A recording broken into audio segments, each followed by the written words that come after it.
Ce soir-là, ma vie tenait dans la paume de ma main. Un Nokia noir, prépayé, caché sous des vêtements pliés dans un tiroir. Sur cet écran, une photo de mariage. Mon mari, Sani en boubou blanc. Souriant, une femme à son bras. Et à son doigt, exactement ma bague. 10 ans de responsabilité, toutes mes économies, des dizaines de milliers d'euros. Mes nuits d'hôpital, mes bijoux de famille, ma jeunesse. J'aurais pu pleurer, j'aurais pu crier. J'ai fait la seule chose qu'il ne pouvait pas prévoir, j'ai attendu. J'ai refermé le tiroir, et j'ai souri quand il est rentré. Avant de continuer cette histoire, dites-nous de quel pays vous regardez cette vidéo. Restez avec moi jusqu'à la fin pour savoir comment se termine cette histoire de trahison. Je m'appelle Mariam, chef de service de nuit dans un hôpital de Paris. 15 ans au rythme du bip des moniteurs, des malades et de l'odeur entêtante d'antiseptiques. 15 ans à rentrer à l'aube dans mon appartement de banlieue, trop fatigué pour me demander si j'étais heureuse. Sani m'avait donné une réponse à cette question. On s'était rencontrés à Bamako en 2012, lors d'un mariage de famille. Chauffeur de nuit en région parisienne, un travail modeste, mais honnête, il le disait avec une fierté simple. Bel homme, posé. Des mots précis comme ceux d'un architecte. On va construire quelque chose de solide, Mariam. Toi en France, moi qui gère le terrain au pays. On pose les fondations ensemble. J'avais cru, pas par naïveté, mais par logique. Il envoyait des preuves. Des vidéos des fondations coulées, les plans de l'architecte annotés de sa main, des photos de murs qui montaient semaine après semaine. Il me disait également, j'ai choisi le jaune que tu aimais pour le salon. Dans ma salle de repos, je montrais ces images à mes collègues. Mon mari construit notre maison à Bamako. Il souriait avec cette admiration polie que les Français réservent aux rêves qu'ils ne comprennent pas tout à fait. J'avais arrêté d'acheter des vêtements neufs. J'avais retiré le dernier collier en or que ma grand-mère m'avait laissé pour régler une taxe foncière d'urgence. Des reçus Western Union, j'en avais une boîte à chaussures entière. Ce que je ne savais pas encore, ce que personne ne m'avait préparé à comprendre, c'est que Sani n'était pas un monstre. Il était un homme ordinaire, élevé par des oncles qui lui avaient transmis une conviction simple. Un homme respectable a une femme en Europe pour les ressources, et une femme au pays pour la légitimité sociale. Ce n'était pas de la cruauté dans sa tête, c'était de l'organisation. Il avait épousé Aminata 2 ans plus tôt, dans notre villa de la CI 2000, le quartier chic de Bamako. Celle avec le marbre importé que j'avais validé sur catalogue. La piscine, le jardin luxuriant. Le canapé en cuir italien dont il m'avait envoyé le bon de commande pour que j'approuve le montant. 3 bus flambant neufs à son nom. Une société de transport. Tout cela, construit avec mon argent. Tous les soirs à 21h, il m'appelait. Même heure, même voix chaude. Tu as mangé, Mariam? Tu travailles trop? Repose-toi. Je raccrochais rassuré. Il y a des mensonges qui ne ressemblent pas à des mensonges. Ils ressemblent à de l'amour. Ce vendredi soir de novembre, je suis rentré plus tôt que prévu. J'ai cherché un chemisier pour le lendemain dans un tiroir. Je ne l'ai pas vu. Par contre, j'ai trouvé un Nokia noir prépayé, caché sous des vêtements pliés. Et quand je l'ai allumé, parce qu'une partie de moi savait déjà, la dernière photo de la galerie était un portrait de mariage. Mon mari, une femme en robe blanche. Et à son doigt, exactement ma bague. Quand j'ai entendu sa clé tourner dans la serrure 10 minutes plus tard, j'avais pris ma décision. Je n'allais rien dire, pas encore. Les 3 semaines qui ont suivi ont été les plus étranges de ma vie. Je continuais à vivre avec lui normalement. Je préparais le thé. Je riais à ses blagues. Quand il posait sa main sur mon épaule, je ne reculais pas. Mais la nuit, quand il dormait, je travaillais. J'avais photographié chaque message de ce Nokia, des centaines de messages, des vocaux, des photos. Adiza, c'était son prénom, leurs 2 enfants, et la villa. Notre villa, avec le carrelage que j'avais choisi sur catalogue. La peinture jaune. La grande porte en bois massif que je rêvais d'ouvrir prochainement. Ma cousine Fatou, qui connaît chaque rue de la CI 2000, m'a envoyé des clichés quelques jours après. En haute définition, palais avec piscine. Jardin luxuriant, marbre importé. Et sur le perron, Adiza en boubou de soie blanche, ses enfants autour d'elle, dans ce qui aurait dû être ma maison. J'ai ensuite ouvert l'historique de l'ordinateur familial. Sani recherchait des complexes hôteliers au Mali. Et le coffre à la banque où mes bijoux en or de famille devaient être rangés en sécurité, vidé. J'ai engagé un avocat spécialisé dans les litiges transfrontaliers. Sa réponse est tombée en 48 heures, les titres de propriété étaient au nom de Sani seul. Légalement, je n'existais pas dans cette maison. Mes virements? Des donations volontaires. Aucune valeur juridique sans acte écrit. 20 jours plus tard, Sani serait assis face à moi dans une zone isolée du parking longue durée de Roissy. et pour la première fois de sa vie, il n'aurait plus un seul mot à dire. Mais avant d'en arriver là, j'allais passer la nuit la plus longue de toute cette histoire. Tout reposait sur Hadiza. Si elle coopérait, j'avais une chance réelle. Si elle alertait Sani, c'était terminé pour moi. J'ai créé un faux compte Instagram et lui ai envoyé un message un mardi soir. Sobre, direct. Je suis Mariam, je pense que nous avons le même mari. Je ne suis pas votre ennemi. Puis, silence. Un jour, 2 jours. Le message était vu depuis le premier soir. 3 jours sans réponse. Le 4e jour, j'ai commencé à rédiger un message à mon avocat pour changer de stratégie, partir sans plan B, juste avec les preuves photographiques, et espérer que la justice malienne m'entende seule. C'était fragile, très fragile. Et Sani aurait le temps de tout vendre avant qu'un jugement tombe. C'est exactement à ce moment qu'Hadiza a rappelé. Pas un message. Un appel vidéo. Elle avait les yeux gonflés. Derrière elle, ses enfants dormaient sur un matelas dans ce qui aurait dû être mon salon, au milieu des meubles que j'avais financés. Il m'avait dit que tu étais devenu instable, qu'on t'internait par intermittence en Europe. J'ai fermé les yeux une seconde. Et à toi, qu'est-ce qu'il t'a dit sur moi? J'ai demandé. Que tu avais refait ta vie, que tu n'existais plus. Il nous avait menti à toutes les deux, avec la même voix chaude, la même précision, et cela ne l'empêchait pas de dormir. Ce soir-là, Hadiza et moi avons parlé pendant 4 heures. À la fin de cet appel, nous n'étions plus 2 femmes divisées par un homme. Nous étions 2 femmes avec un plan. Le plan avait une logique implacable, mais son exécution tenait à un fil. Il fallait faire revenir Sani à Paris de son plein gré, sans méfiance.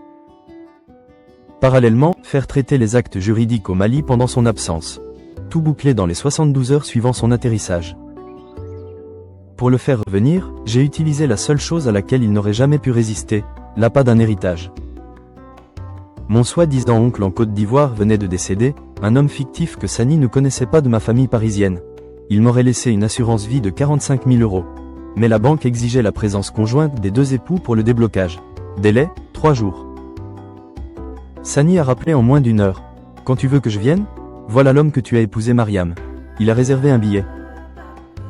Et ce soir-là, il a envoyé un vocal à Hadiza, qu'elle m'a immédiatement transféré. Je reviens dans 4 jours, ma femme. J'ai une bonne surprise pour nous. Il chantonnait. Il chantonnait pendant que mon avocat engageait la procédure de contestation de titres à Bamako. Pendant qu'Hadiza lui envoyait les photos des titres de propriété, page par page, depuis le coffre-fort de la villa. Pendant que la mère de Sani acceptait de témoigner, pas par loyauté envers moi, mais par honte. Mon fils s'est conduit comme un voleur, m'a-t-elle dit au téléphone. Sa voix s'est brisée sur ce mot. Et puis, la veille de l'atterrissage de Sani, j'ai reçu l'appel que je redoutais. Mariam, la voix de mon avocat était tendue. Le juge hésite. Les relevés bancaires seuls ne suffisent pas sans co-signature sur l'acte d'achat. Il nous faut quelque chose d'incontestable. On a 10 heures. Mon estomac s'est noué. J'avais tout préparé, tout calibré.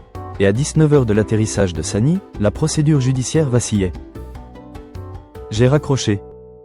Je me suis assise sur le carrelage froid de ma cuisine, dans le noir. Et j'ai réfléchi à quelque chose que Sani n'avait jamais pensé à détruire. Nos WhatsApp. 5 ans de conversation où il me donnait instruction après instruction. Envoie les 2000 ce mois-ci, le maçon attend. J'ai commandé le carrelage. Rembourse-moi. Virement urgent pour les fenêtres, aujourd'hui. Des dizaines de messages. Datés, chiffrés, nominatifs. Un manuel de financement rédigé de sa propre main, sur mon propre téléphone, pendant 5 ans. Il m'avait envoyé lui-même toutes les preuves de sa culpabilité.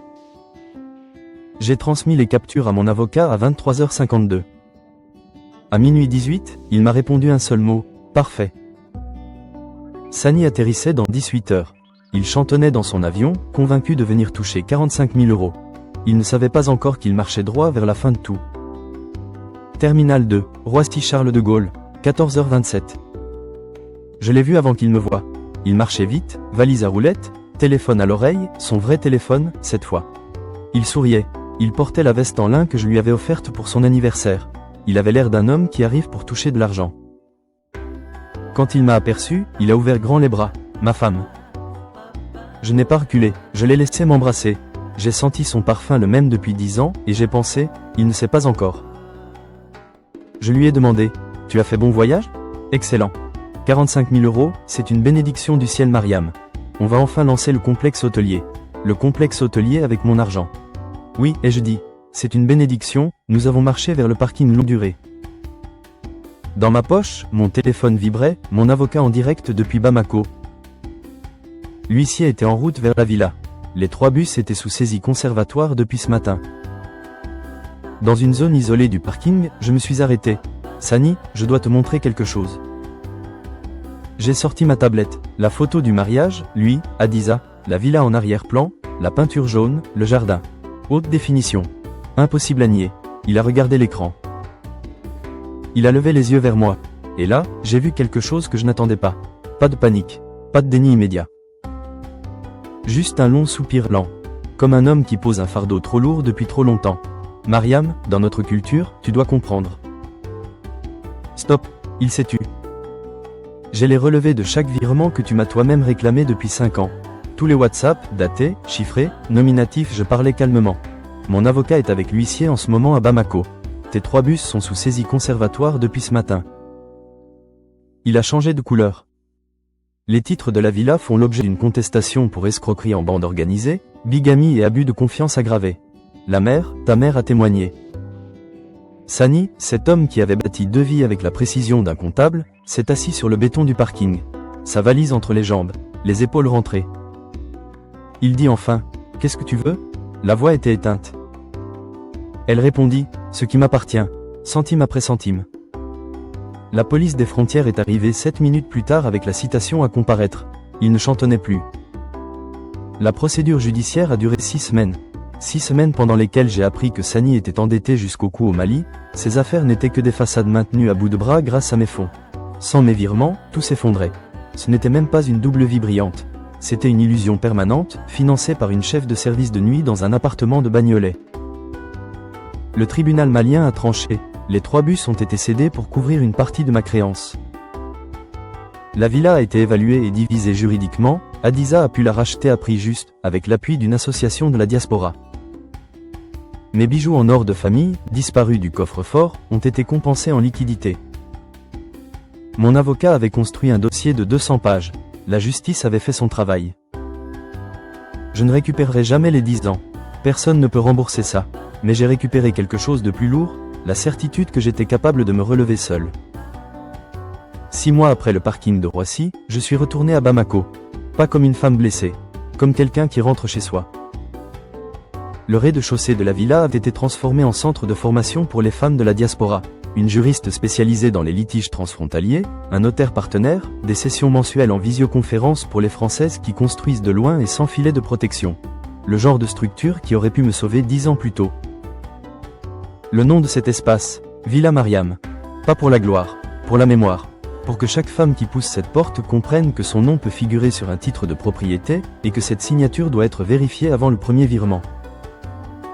Le jour où Hadiza et moi nous sommes revus en vrai dans ce salon, nous avons bu du thé en silence pendant 10 minutes. Puis elle déclare, « Il t'avait dit que tu étais devenu instable.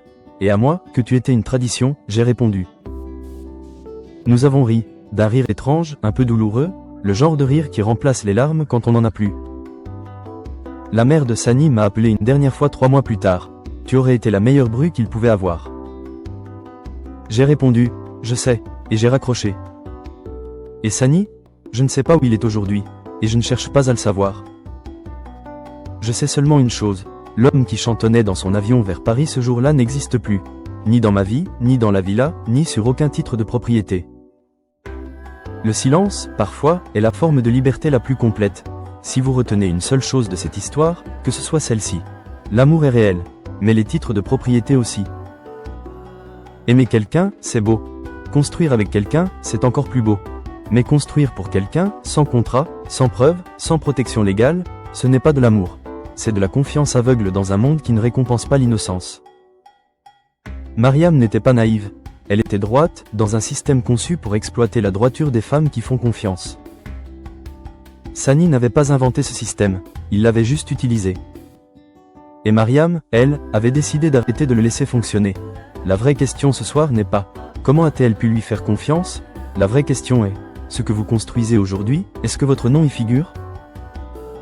Si cette histoire vous a touché, si vous avez reconnu une femme que vous connaissez, ou une partie de vous-même, laissez un commentaire avec un seul mot.